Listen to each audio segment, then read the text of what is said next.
Hey everybody, I'm JJ, you're watching Reality Survival, and today I'm just going to show you a very quick overview of a cool new product that I'm testing out, and I'll do some additional videos on this later, but I wanted to give you kind of a look at it up front. So this is the Licitti new generation battery box, and the idea behind this thing is that they take and assemble a box that has most of the main components that you need for a solar generator, and they put it all together, but they don't include the battery. So this is a buy your own battery kind of option, and then you can get a battery and put inside of it. I'll show you the one that I got later on. It's 100 amp hours.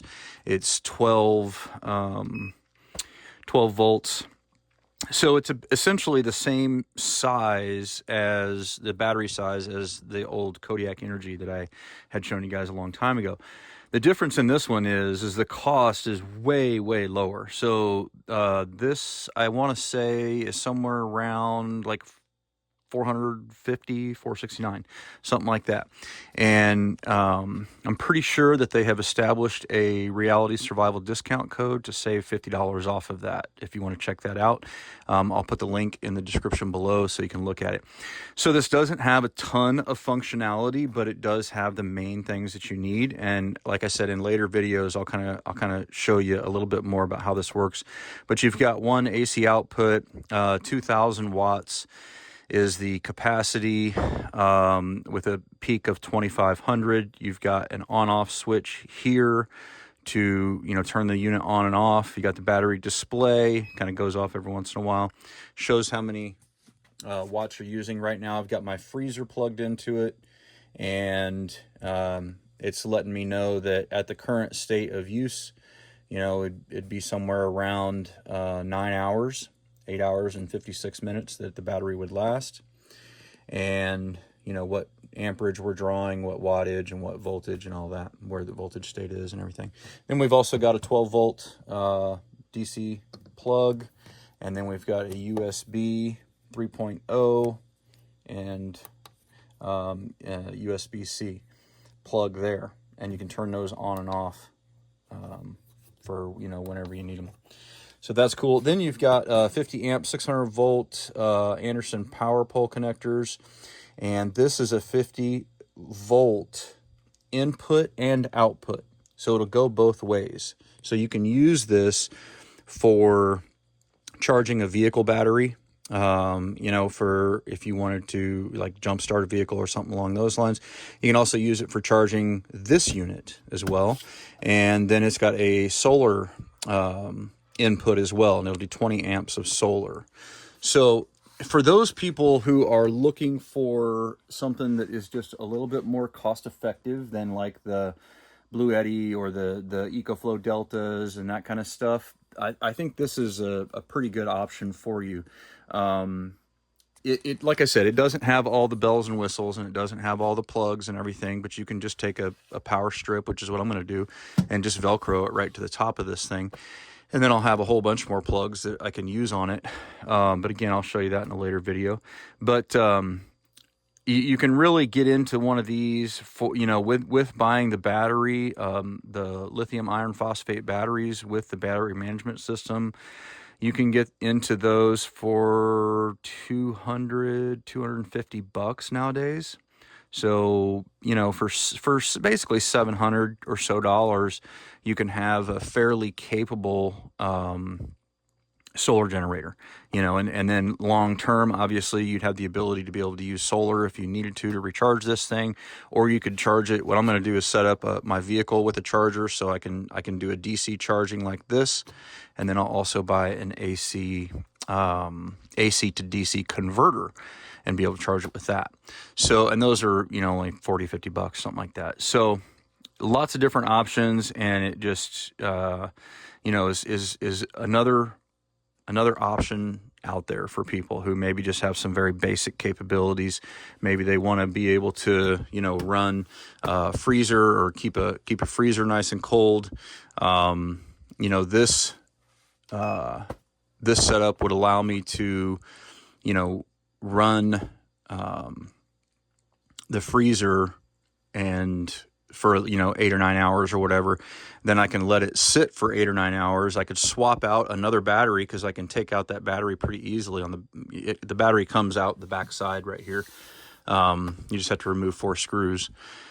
And then I can put a fresh battery in it and switch it to that other freezer, and I could go back and forth, you know, while the other battery is charging, you know, something along those lines. I mean, you know, you could do different things just depending on what you've got set up for how you're going to, you know, charge your batteries and all that kind of jazz. But it gives some flexibility and some options at a pretty decent price. So anyway, I'll throw the link down below as well as the discount code. If you guys are interested in looking at it, you can take a look at it and see what you think. I think it's an option, and I haven't tested it well enough to know what I can say on the quality of everything based off of the looks of it. It seems like it's pretty well built for me. The battery space inside of here is fairly tight. So I'm not 100%, I don't 100% like that, but it does fit. And, you know, it doesn't seem to be causing any issues or anything like that. But other than that, so far, it's been pretty good. But we need to do some more testing to be sure. So.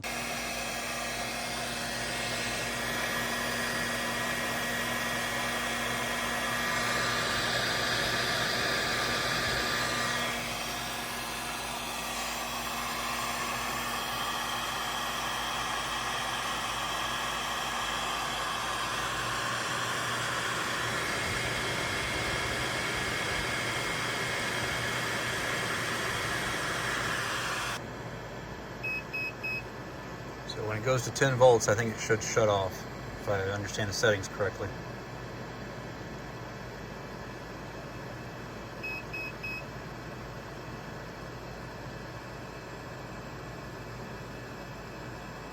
Nope. There it is. That finally shut off. All right. Okay, guys, so I'm going to talk about charging this Licitti new gen battery box. It's a little squirrely. I'm gonna be honest. It's not that big of a deal, and I think I can work this out. I mean, I think I've got it worked out where it's going to be working good. What I started to do was I bought a 120 volt to 12 volt, so 120 volt AC to 12 volt DC converter. And I created a little pigtail with an Anderson power pole and some ring terminals, and I hooked it to that converter. And I thought that was going to work for charging it, but it did not. And the problem is that only put out exactly at 12 volts. And you really need whatever it's inputting to put in a higher voltage. So I went and got my little trusty battery charger here, and you can see it's charging it now, and it says it's 70%. That's, I don't know for sure if that's 70% or not, because when it's charging, this shows that the battery is at 100% because it's just the shunt reading how much energy is in there at the time. So I'm gonna go off of this and see if it looks like once it gets charged completely, if it'll be good to go. I don't know for sure. Still a work in progress. I just took the battery cables and clamped it to that. So that's one of the disappointing things about this particular setup is there isn't a super easy way to charge it with AC. I mean, it's pretty easy getting a battery charger. That's not that big of a deal. But still kind of wonky. And then this, I don't know if it's these connectors that I bought or if it's the connector that's inside of the Licitti box, but it's super tight. And I mean, super, super tight. Had a really hard time getting them in there, and I thought I was going to push the thing out of the back of the box because I had to push it so hard. It's still not completely seated in there. So I'm not sure if if the connectors are just, slightly off from one another, or if it's just sticky, or what the situation. But so I think it looks like it's charging now. We'll see how it goes, and I will let you know on a follow-up video to see, what the circumstances is. I was testing it out with the heat gun right here, and it worked well. The shutoff worked fine. It got down to it's set at 10 volts. When it gets to 10 volts, it'll shut the system down, and it shut it down at 9.9. So yeah, it's close enough, but it does seem to have that protection where it won't, completely discharge the battery to zero, which is nice, because then you don't have to go through the special procedures to recharge it if it's completely zeroed out. So that part of it seems to work fine. The protection part of it seems to work fine. And we'll just have to see how the rest of this goes. So I'll let you know for sure. Okay, so I went and got the little lead that came with it. It came with this little power connector, and on it, it had these little battery clamps. And I hooked that clamp to clamp, and that's a little better connection, I think. So I think that'll work a little bit better. And it did seem, this power pole seemed to fit fine with the other one. They seem to go together nicely. So it might be the one that I bought off of Amazon. Very possible. So this is also the other lead that it came with that I don't think I showed you guys yet. And that has 2 MC4 connectors on there for hooking into the solar panels. And that one goes in right down there on the bottom like that. And it'll plug into that yellow port there. So that's how we'll do the solar panels when we get to that portion of the testing on it. And it looks like it's still charging here pretty good, 70%. So, and again, it's, this shows that it's bringing in positive 2 amps at 12.4 volts.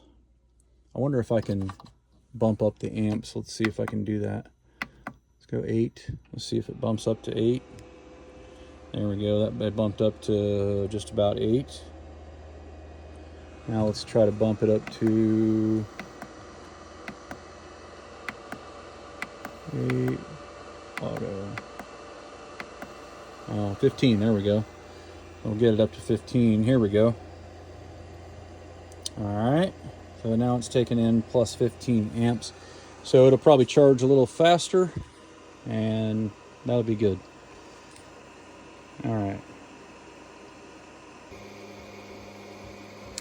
All right, so the car charger seems to be working out pretty good so far. We're up to 13.2 volts, charging at 14.29 amps. So it is working. Anyway, guys, thanks for watching, and don't forget to live the 6 P's. Proper prior preparation prevents poor performance.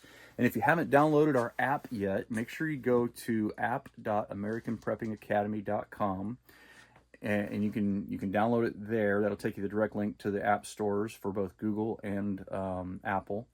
Or if you're a YouTube channel and you want to become part of the American Prepping Academy and you want to have your videos on our app, then you can apply there as well. We're just looking for people who do educational videos, trying to talk about prepping and educate people on prepping and stuff. So anyway, guys, I would love to see you over there on the app. And yeah, basically the idea behind the app is it's helping us circumvent the YouTube algorithm, because it will notify anybody who has the app every time you open the app of all the new videos that have been uploaded in the last 24 hours.